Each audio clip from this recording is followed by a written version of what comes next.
I'm Courtney and Josie Wood here, and we're with A Push Crash Course.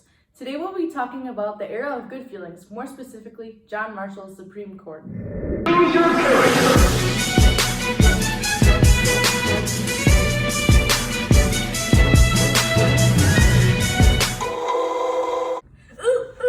But who's John Marshall? John Marshall was the Chief of Justice for the Supreme Court from 1801 to 1835. He was very influential to many court cases, such as his first major one, Madison versus Marbury in 1803. In this case, Thomas Jefferson, the president at the time, had ordered James Madison not to give federal government officials that were appointed by John Adams their commission slips that said they would be an official. William Marbury, who was one of John Adams' midnight appointees, did not receive his commission and was furious. He sued James Madison for it, and the case was brought forth to the Supreme Court. In the end, Marshall ruled that it was wrong of Madison to withhold the commissions, but he still did not let Marbury come back as an official. He also ruled that it was the first time the Supreme Court would rule a federal law unconstitutional. This case also created the principle of judicial review because John Marshall thought that the Supreme Court should be able to rule a law of the Constitution unconstitutional if it did not apply to current cases. An example of this would be the case of Marbury versus Madison that we just talked about. Unconstitutional. The next large case Marshall had was in 1810, the case of Fletcher versus Peck. This case was about land fraud in Georgia. In this case, Marshall said that a state could not pass legislation to invalidate a contract. The main point of this case was that it was the first time the Supreme Court had ruled a state law unconstitutional and invalid. This shows that Marshall was taking power from the states and giving it to a central government. Unconstitutional. Did John Marshall have any more court cases?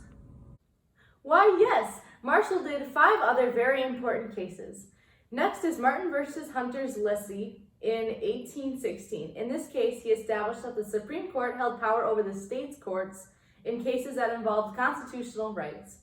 This clearly showed that Marshall was giving more power towards the central government and less power toward the state's government. Another case was in 1819 and was titled Dartmouth College versus Woodward. This case is about how Dartmouth wanted to go from a public to a private institution through the state courts of New Hampshire. Unconstitutional. Marshall ruled that it was unconstitutional because a private corporation could not be changed by the state. Now, on to the next case. The case of Michalak versus Maryland also took place in 1819, except this case is how Maryland attempted to tax the second bank of the United States that was in their own state. Marshall said that a state could not tax a federal institution because the states having the power to tax is having the power to destroy. He also claimed that federal laws have more power than state laws. In retaliation, Maryland argued that the United States having a national bank was unconstitutional. But John Marshall finally settled on the debate that began way back in 1787.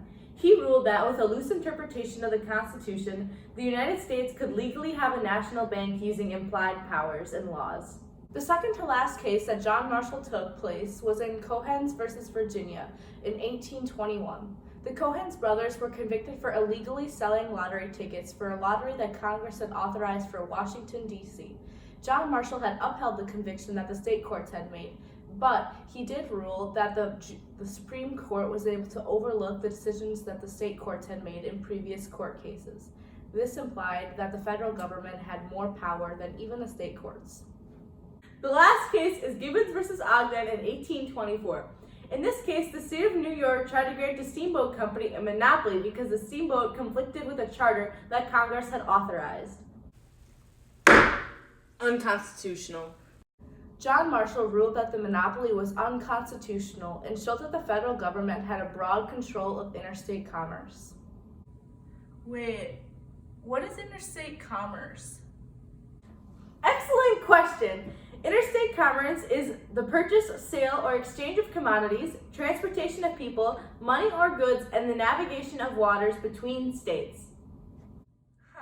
So basically it's trade, transportation, and sharing waters for traveling. Wow.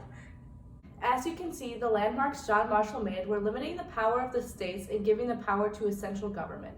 Landmarks are rulings that define the relationships between a central government and states.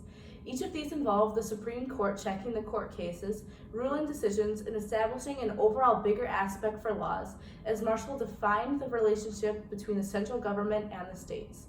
These cases are also important because each one marked the power the Supreme Court held and would continue to hold for the rest of the time. Marshall also had to establish how the Supreme Court dealt with cases based on his interpretation of the Constitution. This was because these cases have never happened before. So much like how the first president, George Washington, had to show the other presidents how to function, John Marshall showed the people how the Supreme Court and the Chief of Justice functioned, and the decisions they were allowed to make. So back to the time all these cases took place was in the era of good feelings. I don't understand how some boring court cases relate to the era of good feelings. Can you please explain? Of course! All of John Marshall's court cases and decisions in them helped the federal government understand the role between the states and federal government. This basically worked out all of the faults in our government officials that they were still testing out. But you can't please everyone. John Marshall's decisions that supported a central government often angered people who were Jeffersonian Republicans. These would be the people who favored the states' rights as Marshall was taking them away. Marshall's time in the era of good feelings relates to the bagpipes' beliefs, identity, and economy. It relates to beliefs because John Marshall's viewpoint of less state power helped to change other government officials' minds about having a strong central government. These cases relate to the bagpipe of identity because John Marshall helped to bring the Supreme Court to its power today and to make the United States have a strong central government with powerful federal laws.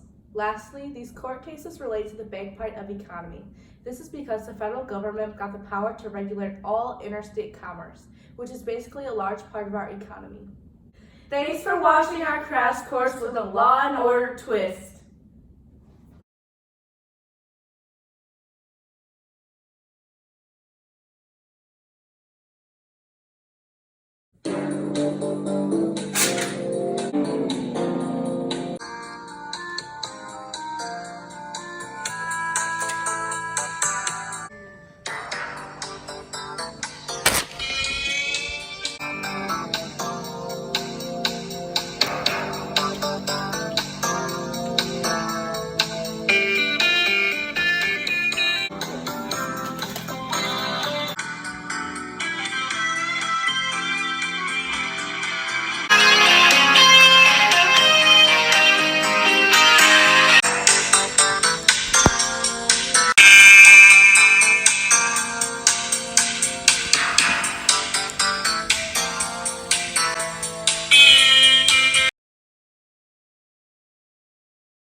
The tape, cause the phone is 8. Oh, that's so good. Are we putting that in the bloopers? Ogden, Ogden.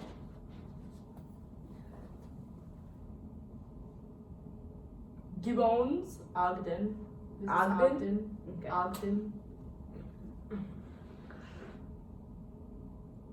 Stop! The last case is Biggins. Biggins. That's just Ogden. Biggins. The last case is Biggins versus Ogden. Gibbons. Biggins. What? I pronounced it Biggins. Okay, ready?